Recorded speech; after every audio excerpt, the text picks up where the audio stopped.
So with the different realities, one thing that has helped me is realizing that a narcissist can have their own reality. I don't have to make that true for myself. And it felt like a lack of empathy for me when I would like question the other person's reality. It felt like I was like lacking empathy or doing something wrong, but slowly giving myself that grace of like, no, my reality can be totally different and I can have a totally different experience. So many things coming up. The other thing I wanted to mention was another thing that's been helpful for me in identifying this is paying attention to a narcissist's apologies, how they actually apologize. What are they saying? What do they apologize for? And then how do you feel after they apologize? Do you feel like they actually heard you and made it better?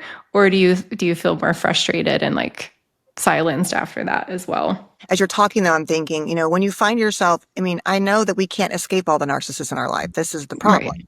But essentially, when you find yourself trying to like litigate the reality of something with them, I think to me, like that's the sign. The moment I feel that like urge to correct, if I know who they are, it's like that's not going to go anywhere. And so learning how I think to pause, to keep minimal contact, to have certain phrases or, the gray rock, whatever it is, ways of those manners of connection. Because at the end of the day, if you really believe someone is a fully diagnosable narcissist, that has a lot of flavors, but it's not going to ever be the reciprocal relationship you hope or long for. It's just not. And I think you have to grieve that and figure that out and decide where you can have connection, if at all.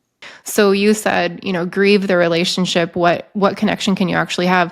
What else can people do who are listening who think, oh my gosh, I'm trapped in a relationship with a narcissist? What can they do? Well, I think that depends on what kind of narcissistic relationship. There can be some that are dangerous. And so it's not, it's the most dangerous time in the whole relationship is when that's ending and you try to leave. So I think it depends upon when we say this term, it really matters because, obviously there are other components that could be going on. But trying to figure out where you can get support, what your strategies are.